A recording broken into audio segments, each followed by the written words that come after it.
Gita Maharani, di usia 17 tahun, Gita adalah remaja yang diam-diam menyimpan luka. Kesepian menjadi temannya sejak perhatian orang tua tak lagi ia rasakan. Di balik senyumnya, ia hanya seorang gadis yang mencari pengakuan, yang ingin dipercaya bahwa keberadaannya berarti. Ia memendam kerinduan akan perhatian yang tak pernah ia dapatkan. Tanpa banyak tempat untuk bercerita, ia belajar menyembunyikan luka dengan senyuman kecil yang selalu ia pakai. Dan di layar ponselnya, tempat ia berharap menemukan sesuatu yang hilang. Sebuah notifikasi kecil, dan hidup Gita perlahan berubah. Ray adalah seorang lelaki yang memilih untuk mengenal Gita lebih dalam. Ia mengikuti akun Instagram Gita dan menyukai fotonya, tepat ketika Gita memang sering aktif di media sosial untuk mencari pengakuan. Dan yap, Gita pun penasaran dan memutuskan mengikuti akun Instagram Ray. Saat Gita bermain Instagram, Ray datang dengan kata-kata manis yang tak pernah ia dapatkan sebelumnya. Perhatian yang terus-menerus, pujian yang mengalir tanpa jeda. Setiap kalimat Ray sampaikan seperti mengisi ruang kosong dalam diri Gita, membuatnya merasa dilihat, dipilih, dan dianggap istimewa. Tak ada hari tanpa pesan dari Ray. Ray selalu ada seolah hidupnya berputar untuk Gita. Gita merasa dicintai, ia merasa aman, ia merasa akhirnya ada seseorang yang memahami dirinya. Setelah berbulan-bulan saling bertukar pesan penuh perhatian dan kata manis, Gita akhirnya memberanikan diri bertemu Ray secara langsung. Hari itu, perasaan senangnya tak ada hentinya. Hatinya berdebar, tetapi ia percaya. Seolah semua yang Ray tunjukkan kepada Gita selama ini benar adanya. Gita tiba lebih dulu, menunggu, dan tak lama Ray datang dengan ramah, dengan senyum khasnya.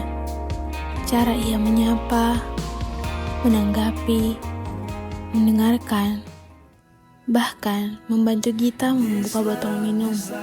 Semuanya membuat Gita merasa aman. Untuk pertama kalinya, setelah sekian lama, Gita merasa dihargai. Ia melihat sosok yang tampak dewasa, gentleman, seseorang yang mungkin benar-benar peduli kepadanya. Yang kita belum tahu adalah ketenangan itu hanyalah permukaan, perhatian itu hanyalah pintu, dan pertemuan di kafe itu bukan akhir pencarian cintanya, melainkan awal dari sesuatu yang perlahan mengikatnya, yang tanpa ia sadari. Suatu sore, setelah mereka selesai jalan bersama, hujan turun. Mereka mencari tempat teduh, dan akhirnya mereka memutuskan menunggu hujan reda di kos Gita. Di ruang tamu kecil itu, mereka berbincang ringan, saling bercanda, dan saling menanggapi. Tetapi, pakaian mereka basah, membuat tubuh mereka mulai kedinginan. Untuk menghangatkan diri, mereka memutuskan masuk ke kamar Gita dan menonton film sambil menunggu hujan reda.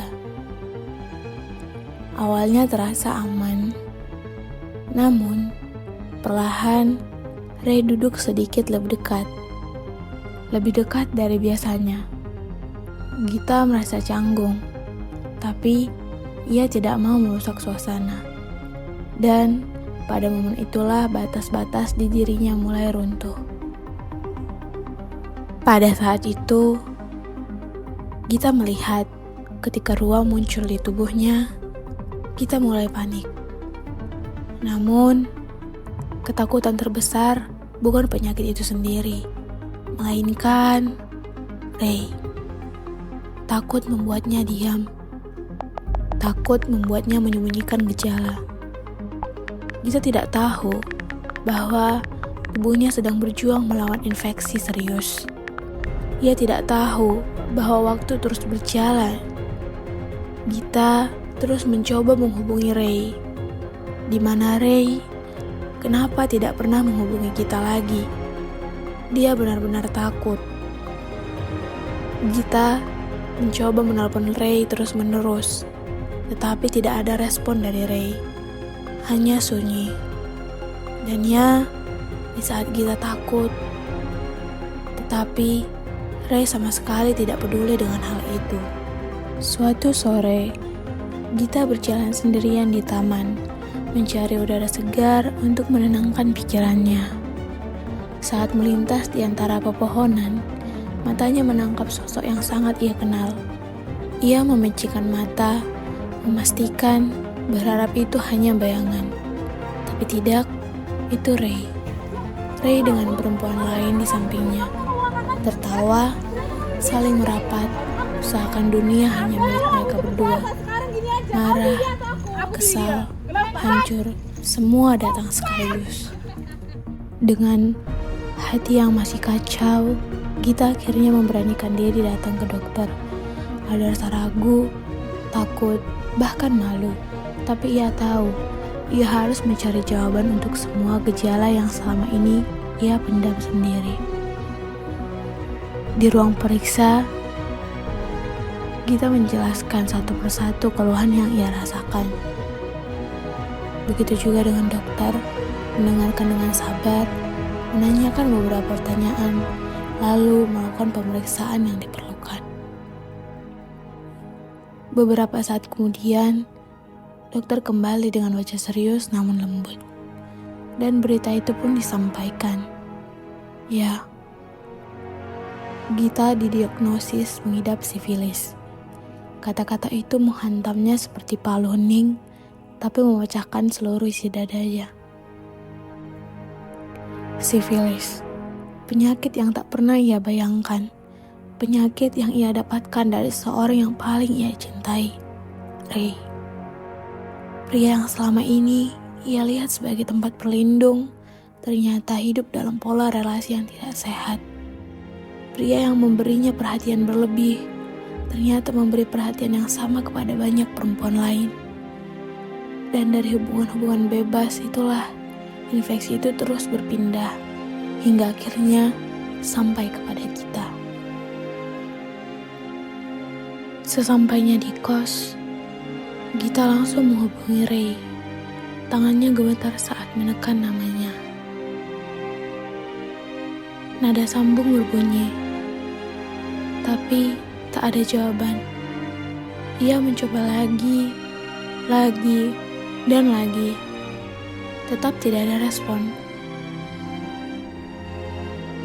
Gita masih mencoba menghubungi Ray, sambil berharap ada respon dari Ray. Tetapi hasilnya nol. Di kamar yang sunyi itu, Gita bersandar pada dinding. Sedih berubah menjadi hampa menjadi sesak. Dan semuanya bercampur aduk menjadi kepasrahan yang menyesakkan di dada. Ray, orang yang ia percayai, menghilang tepat saat ia paling membutuhkan. Apa yang baru saja kita lihat adalah gambaran dari realitas yang sering terjadi. Untuk itu, penting banget bagi kita memahami dampak kesehatan dari pergaulan bebas, termasuk penyakit menular seksual yaitu sifilis. Halo sobat mahasiswa, salam sehat. Sobat udah pada lihat kan video kita yang tadi? Kira-kira luka putih yang ada di sekitaran mulut kita apakah terlihat seperti sariawan biasa? Nyatanya, luka putih yang tidak menimbulkan rasa sakit seperti itu bisa jadi salah satu tanda gejala daripada IMS atau infeksi menular seksual. IMS dapat ditularkan melalui berbagai cara. Salah satunya itu seks anal, oral, dan vaginal. Yang kedua, juga dapat ditularkan melalui kontak kulit ke kulit pada area kelamin. Dan yang ketiga, beberapa daripada penyakit IMS dapat ditularkan daripada ibu ke bayi. Penyakit IMS yang sedang naik daun saat ini, salah satunya adalah sifilis. Tapi, penting nggak sih kita bahas sifilis? Apakah penderitanya saat ini memang banyak? Yuk kita bahas. Penyakit sifilis sangat-sangat penting untuk kita bahas. Kenapa? Data menunjukkan 23.000 orang Indonesia menderita penyakit sifilis pada tahun 2024. Bahkan, pada periode 2016 sampai 2022 terjadi peningkatan kasus yang sangat signifikan dari angka 12.000 hingga angka 21.000. Tentu ini menunjukkan kenaikan yang sangat jauh, hampir 2 kali lipat. Dalam skala global, tentu sangat luar biasa. 8 juta orang dalam usia 15 sampai 49 tahun hidup dengan penyakit sifilis. Mirisnya, 700.000 bayi yang lahir ke dunia terdiagnosa sifilis kongenital. Hal ini menunjukkan sifilis bukan penyakit yang langka, dapat menyerang siapa saja, pada usia berapa saja, dan kapan saja. Lalu, apa sih itu sifilis? Yuk kita cari tahu. Jadi, sifilis adalah infeksi menular seksual disebabkan oleh bakteri Treponema pallidum yang sering disebut sebagai the great imitator karena gejalanya mirip dengan penyakit lain. Penyakit ini dapat ditularkan melalui hubungan seksual baik itu oral, vaginal, maupun anal. Penyakit ini juga dapat ditularkan melalui kontak, darah, luka, maupun dari ibu ke janin. Gejala penyakit sifilis terdiri dari 4 tahapan. Yang pertama, Tahap primer. Gejala ini muncul 10 hingga 90 hari setelah terpapar bakteri penyebab sifilis. Awalnya gejala berupa luka kecil pada kulit berbentuk bulat, keras, dan tidak sakit. Luka ini timbul di beberapa area tubuh seperti alat kelamin, mulut, bibir, ataupun anus.